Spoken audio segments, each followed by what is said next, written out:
Assalamualaikum warahmatullahi wabarakatuh. Selamat pagi Ananda kelas 3A. Bagaimana kabarnya hari ini?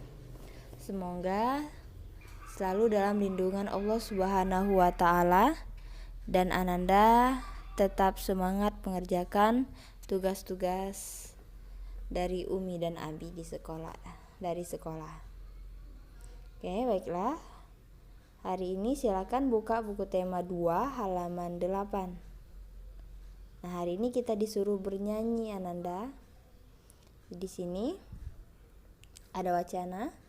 Hari Minggu, Dayu pergi tamasya ke gunung. Dayu pergi bersama orang tua dan saudara sepupunya. Di gunung, ia banyak melihat pohon cemara. Nah, pernahkah kalian melihat pohon cemara? Cemara memiliki banyak manfaat bagi manusia. Salah satunya kayu cemara digunakan untuk membuat perabot rumah tangga. Dayu dan sepupunya bernyanyi lagu cemara selama di perjalanan. Yuk kita menyanyikan lagu cemara. Lagu cemara ciptaan A.T. Mahmud. Nah, bisakah Ananda menyanyikannya? Yuk kita nyanyikan bersama ya Ananda. Tapi sebelumnya Umi mohon maaf kalau suara Umi agak sumbang. Yuk kita nyanyikan sesuai dengan teksnya. Cemara ciptaan A.T. Mahmud. Cemara pohon ramping, daunnya halus langsing, bergerak-gerak kian kemari, seperti tangan penari. Ketika angin lalu menyentuh daun cemara, terdengar desir di telingaku, sebuah lagu merdu. Nah, cukup. Bagaimana suara Umi? Mohon maaf jika kurang menarik. Semoga Ananda senang mendengarnya. Oke, baiklah. Kita lanjutkan materi pembelajaran 2. Halaman 10. Edo, Siti, dan Beni sedang bermain di rumah Dayu. Dayu menunjukkan sebuah majalah yang di dalamnya ada cerita dongeng.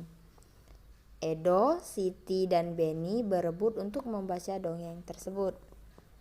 Dayu mengusulkan agar salah satu dari mereka membacakan dongeng. Teman lainnya menyimak dongeng yang dibacakan. Nah, berhubung Ananda di rumah, simaklah dongeng yang dibacakan oleh Umi. Ya, ini ada teksnya, Ananda bisa simak Umi yang bacakan. Pengembara dan sebuah pohon. Pengarang Aib Syok.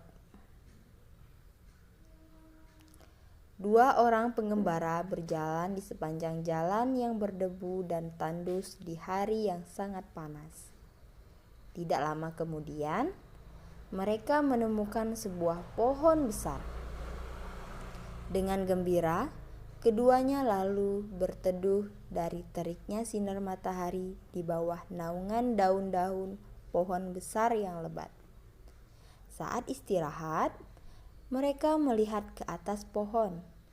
Salah seorang pengembara berkata kepada teman seperjalanannya, "Betapa tidak bergunanya pohon besar ini. Pohon ini tidak memiliki buah sehingga tidak berguna untuk manusia sama sekali."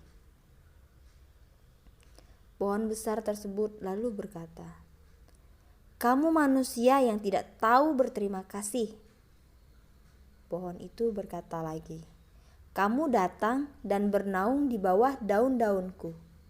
Kamu menikmati teduhnya perlindungan cabang dan daunku. Kamu masih menyebutku tidak berguna sama sekali. Nah, selesai kita bacakan dongengnya. Bagaimana? Sudah Ananda simak dongengnya? Selanjutnya, Tuhan menciptakan makhluk hidup dengan tujuan tertentu. Setiap makhluk hidup bermanfaat untuk makhluk hidup lainnya. Tumbuhan bermanfaat untuk manusia. Hewan juga memiliki banyak manfaat untuk manusia. Nah, bagaimanakah sikap manusia terhadap tumbuhan dan binatang? Silakan Ananda berikan jawaban pada tabel berwarna ungu muda. Selanjutnya halaman 13. Ceritakanlah pesan yang terkandung pada dongeng pengembara dan sebuah pohon yang tadi Umi bacakan. Tuliskan pesan atau amanat yang terkandung dalam dongeng tersebut. Silakan Ananda isi pada kolom berwarna ungu muda. Selanjutnya, di sini kita disuruh mengamati. Setelah membaca dongeng pengembara dan sebuah pohon, kita belajar untuk selalu bersyukur. Sikap bersyukur dapat ditunjukkan dengan menyayangi makhluk hidup. Kita simak dialog di bawah ini yuk. Kenapa ayah sering mengucapkan terima kasih? Berterima kasih itu termasuk orang yang selalu bersyukur. Apa hubungannya berterima kasih dengan bersyukur ya? Ada dong. Berterima kasih itu salah satu cara kita bersyukur. Orang yang selalu bersyukur adalah orang yang rendah hati. Kebalikannya, orang yang tidak bersyukur adalah orang yang sombong. Apa kita juga berterima kasih kepada tumbuhan dan hewan? Bagaimana caranya? Iya, kita juga perlu berterima kasih kepada tumbuhan dan hewan. Caranya berbeda dengan cara kita berterima kasih kepada manusia. Jika kita berterima kasih kepada tumbuhan, maka kita merawat tumbuhan dengan baik. Tumbuhan diberi air, pupuk, dan sinar matahari yang cukup. Kita juga tidak memetik bunga dan daun-daun sembarangan. Bagaimana cara berterima kasih kepada hewan? Cara berterima kasih kepada hewan yaitu dengan menyayangi hewan. Kita memberi makan atau minum hewan-hewan. Kita tidak menyiksa hewan.